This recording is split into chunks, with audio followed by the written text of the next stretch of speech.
Hi, I'm Sarah from The Upcoming. An absolute pleasure to chat to you today. Thanks so much for taking the time. You too.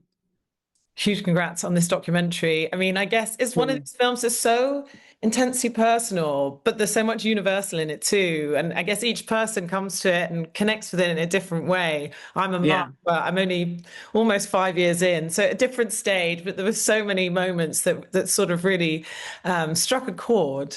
yeah. But for people who haven't seen it yet, maybe you can give us a brief intro. What can they expect when they watch Motherboard? I think it's great that you've made that observation that hopefully it's a personal story about motherhood, but hopefully it's a very universal one for anyone that's had a mother or been a mother or interested in parenting stories. And I wanted to make a really 3D portrait of being a parent, particularly a single parent. And so that was my intention. And I shot most of it on smartphones. And I've been really filming on an almost daily basis since my son was about 11 or 12 on smartphones. And so it is a huge archive, hundreds and hundreds of hours.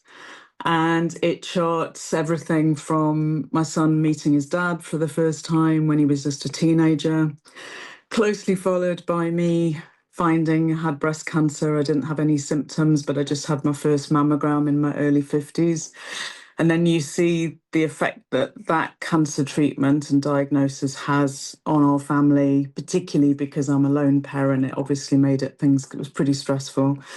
And then we just got through that. And then stage left came COVID. And Jim is 16 by this point, and our horizons shrunk like everybody's did, and we were living in a little two-bed flat without a garden.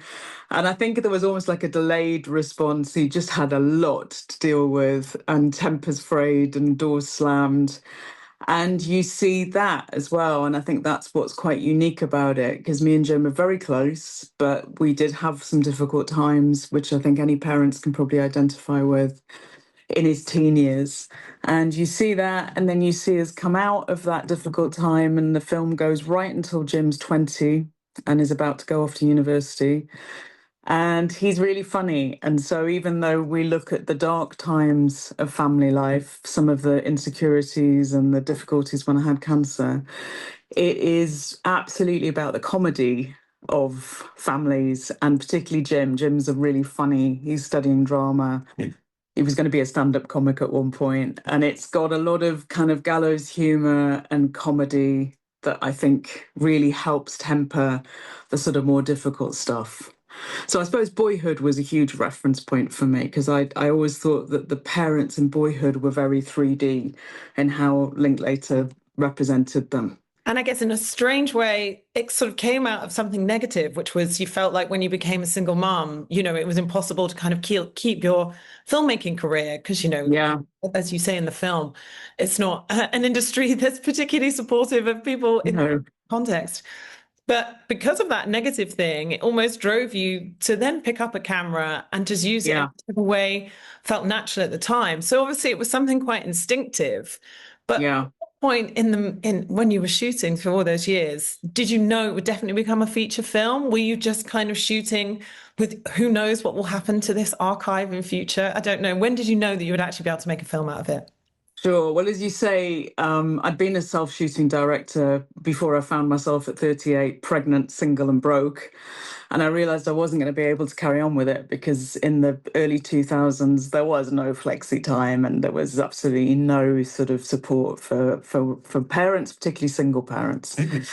And I still had my old DV cam, so some of the early footage of Jim was just me doing what I thought was just home movie material of him as a baby and just days old.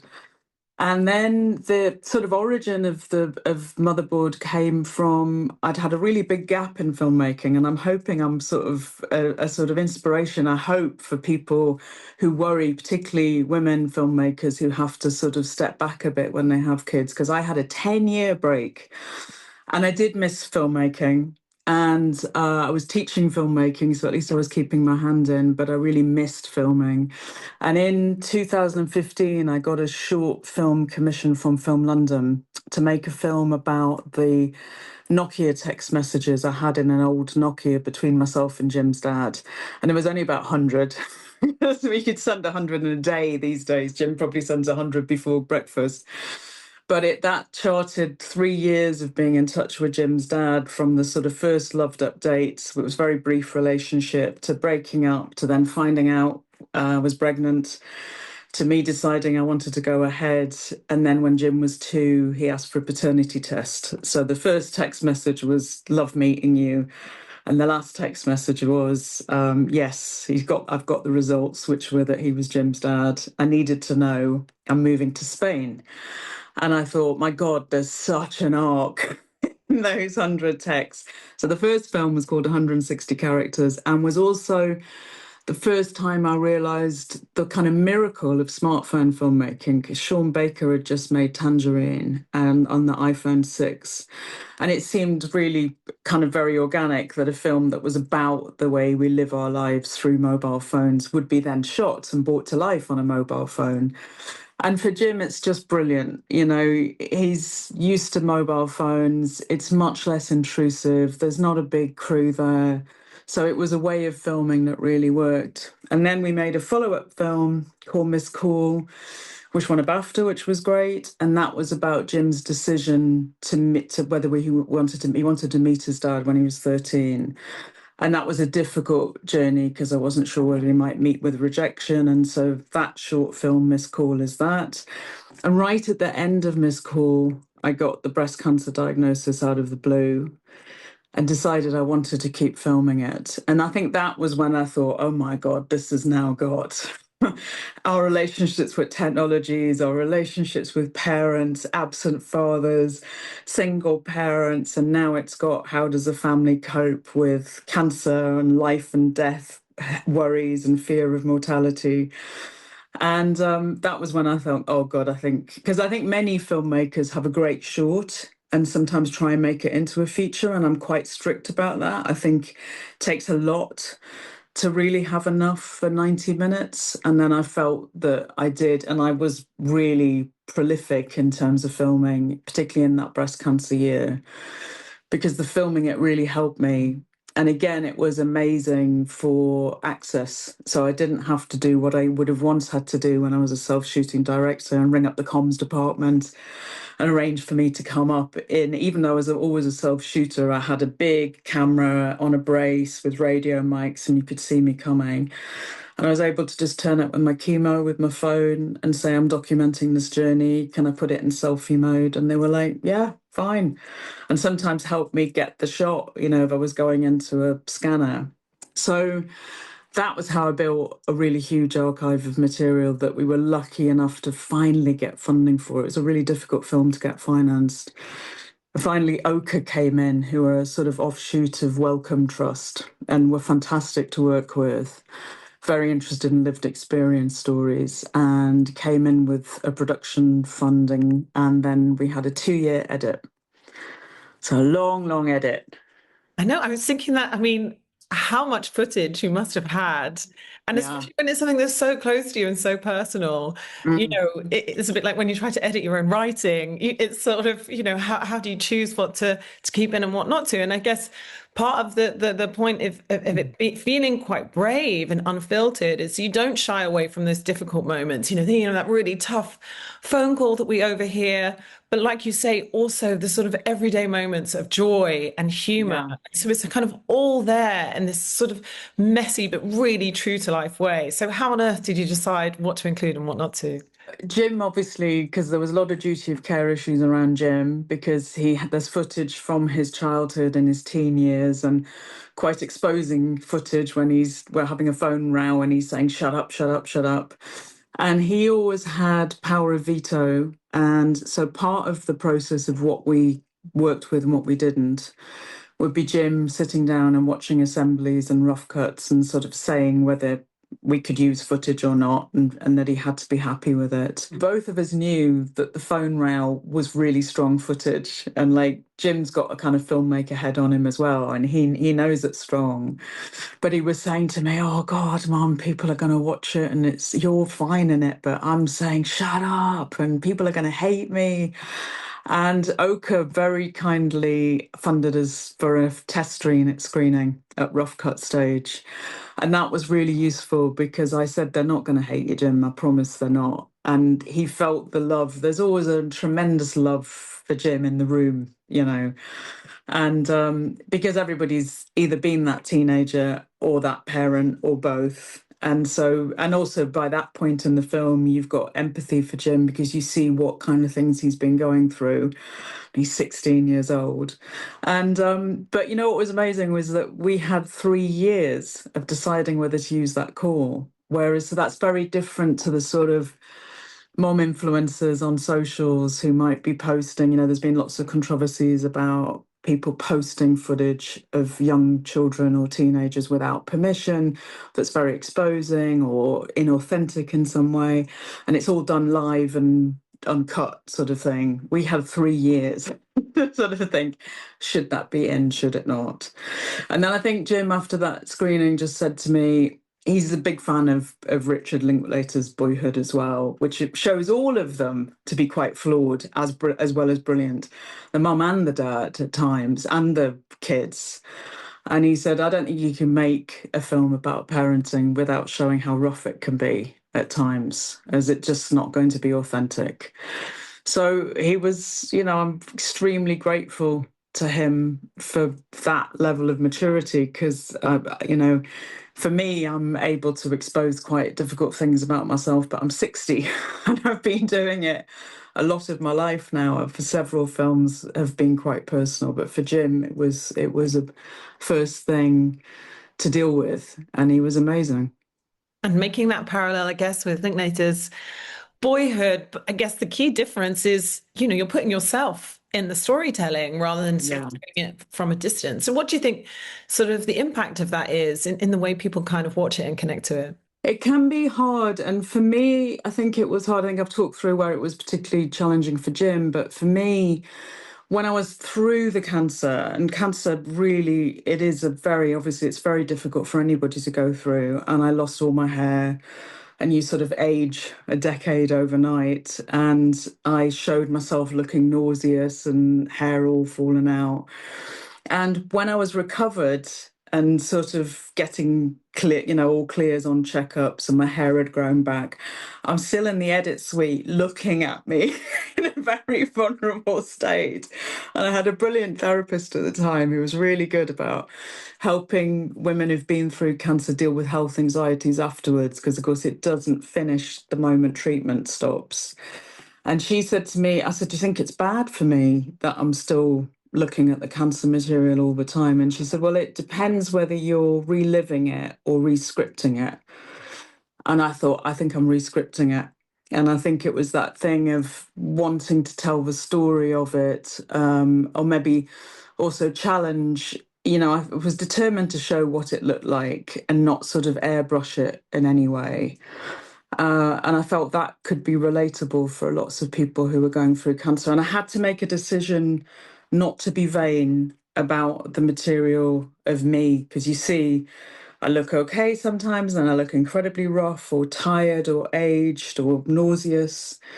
And I was determined that I would keep it real. And I think that was because how often do you see films where women age? Or look really rough or go through illness or have disabilities? It's not that often. It's more, that still feels more transgressive around women than I think it would men. And so you see Jim grow up on camera in Motherboard, but you also see me get older. And I go from sort of 38 to 60. And that you look different. You go through menopause. I had a chemically induced menopause because of the cancer treatment, which was like being hit by an oncoming truck, you know.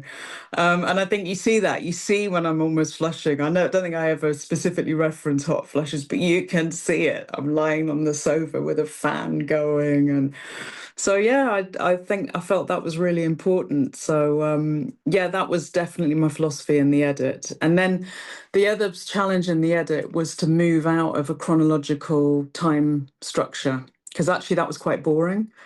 That does work in Boyhood, but it didn't work for me so much. And the device I found, which was a sort of revelation, was I had made a VR piece about the breast cancer where I was wearing a 360 camera on my head, little GoPro Fusion. And we use the 2D version of that in the film. And it's like you're watching me think. And in the VR piece, it was like a durational 9-minute take. And the audio was effectively my mental landscape, remembering conversations I'd had, voice notes from my son, voicemails to my mum, conversations with doctors. And it's like you're inside my head. And once I'd got that device, I used it quite a lot in Motherboard, as you'll remember. And it's a great way of being able to jump around time. So it's like you're watching me remember. And also, that's what parenthood's like. You're dealing with a 21-year-old, but you might suddenly be remembering them as this daft song they sang when they were 6 years old. And then you're worrying about their future, and then you're worrying about a work email. And that's how the kind of brains of women who are spinning too many plates works, I think. And in terms of, the impact you hope the film will have, or you found that it's had so far, I mean, I guess for many of the reasons you just mentioned there, it does feel quietly revolutionary to sort of show all these parts of parenthood, like you said, of aging, not kind of sort of glossing over them or putting them through rose-tinted glasses. And perhaps it's now more than ever necessary, considering this sort of view that we get via social media from influencers or et cetera, et cetera. And I love Yeah. that even where you say like, oh, I did everything wrong, or he had a dummy till he was 4, he watched too much Yeah. TV. Of course, that's what every parent's really Yeah. doing, but no one's admitting. Yeah. So Yeah. how important do you think it is to represent this kind of thing on screen? Very important, because I think you're so right in saying that we've still got a kind of unrealistic expectations of what motherhood should look like. Sort of self-sacrificing or perfect mums all the time. You get those TikToks where women are putting together the most ridiculously sort of thought through packed lunch boxes for their children. And as we know, life doesn't work like that. Life gets in the way, And but I wanted to sort of celebrate that so that it is a sort of celebration of messy lives and the sort of chaos of parenting. And I think the brilliant thing when we've done the sort of festival screenings is meeting other women, young and old, actually. So I was at a screening in Prague, and there was a woman she was only in mid-20s, and she was about 4 months pregnant. And she came up to me and said, I've hardly told anyone. And this is the first time, having watched this film, that I don't feel terrified.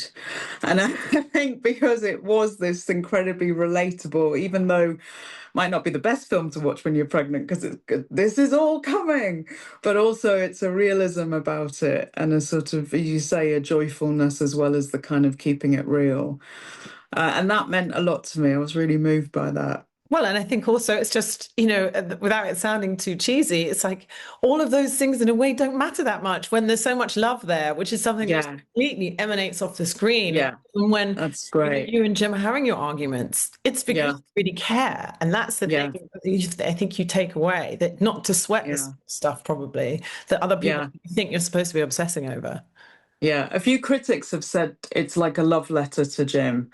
And I think that's a great description of it. And I think it is about the love. And, I really wanted to do a film that was a celebration of families now coming in all shapes and sizes. So, love in a family is not about the number of parents or the gender of the parents or the sexuality of the parents. It's just about whether there's love there for those kids.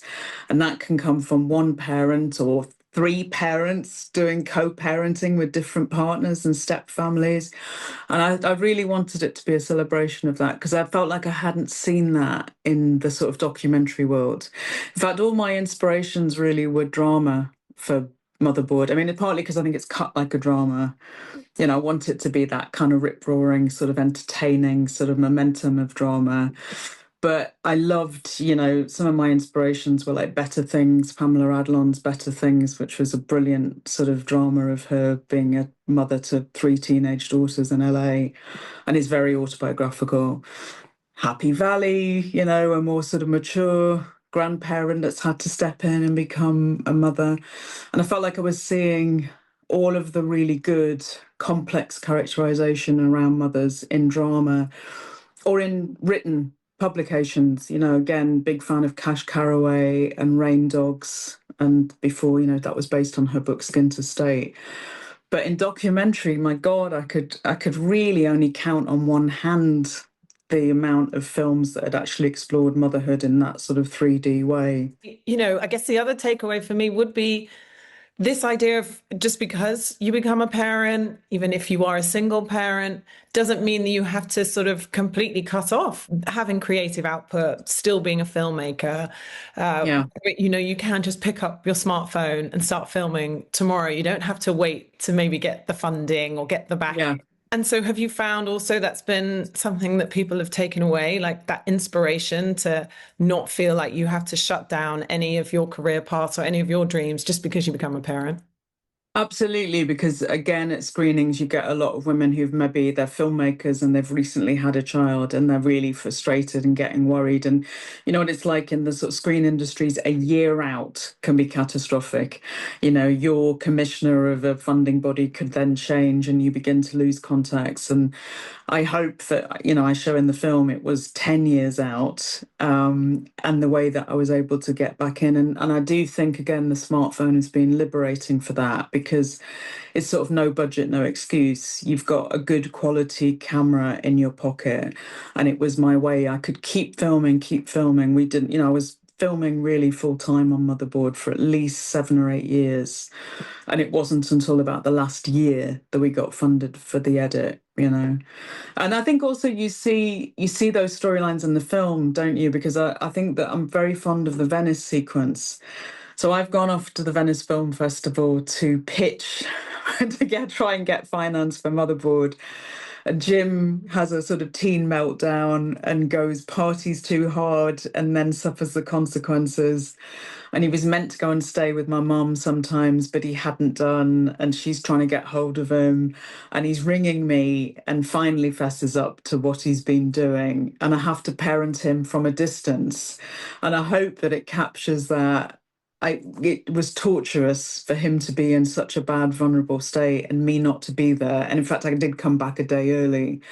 But I think it's also important because it was showing me in work that I had a life and that I was trying to get money for the film and that was important to me. But at that moment, I couldn't be physically there for him. And my mum was there. And I think it's also an example of sometimes you need other people to step up. So is it that your partner's there at that point or a friend? Ask for help. I think women are terrible at asking for help. I'm from 3 generations of single parents and we're all martyrs and we're all like, I can do it, I can do it, I can do it, it's fine. And I've learned at 60, bonkers, like ask for help. Get good at asking and receiving help. And the other thing that it made me think is actually sometimes having some kind of creative outlet is a really good way to cope with difficult situations, as a way to Yeah, process them, yeah, archive them.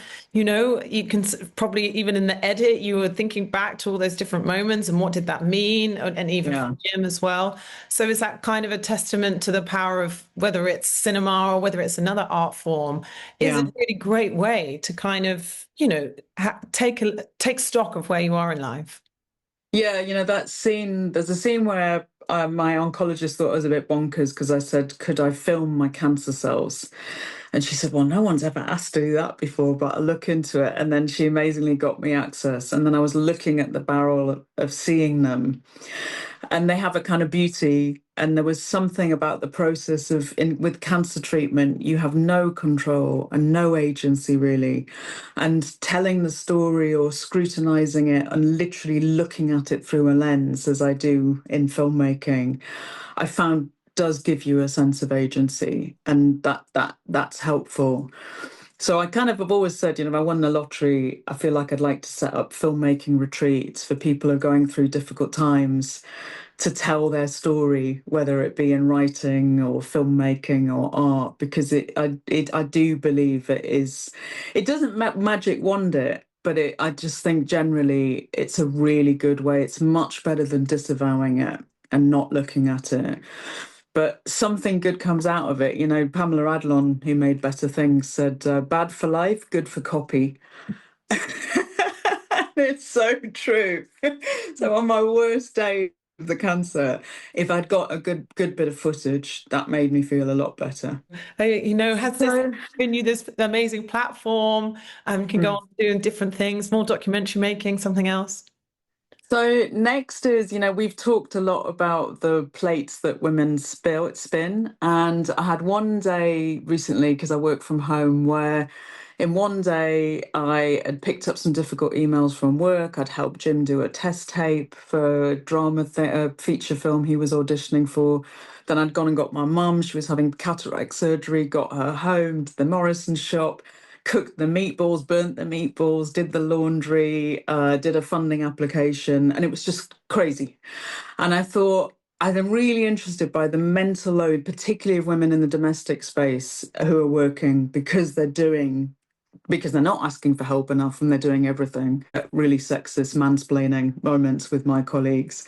And I want that to be more of a part of the story. And so I'm going to still experiment with technology, carry on shooting with smartphones, but Jim is going to buy me as a belated 60th, the Meta AI glasses that have got cameras in. And I'm going to film my day with those because I don't think there'll be a short film yet that's being made on those. And I'm thinking, oh, that's a good gimmick for festivals. So my plan is make a short because I've also got good experience. And again, great for any filmmaker. Make some shorts because often that's your way to building blocks for a feature. So that's my next short that I'm doing this autumn. That's amazing. I can't wait to see that. Thanks. Thank you so much for sharing all that with me. Pleasure. And pregnant lady, you make me feel like less afraid of going Oh, that's good. the teenage Thank years you. with my son. That's good to That's hear. really inspirational. Thank you so much for sharing all that with me. And I can't wait for your Thank you. Motherboard. Lovely to chat Great. story. Lovely to speak to you, and thanks for having me.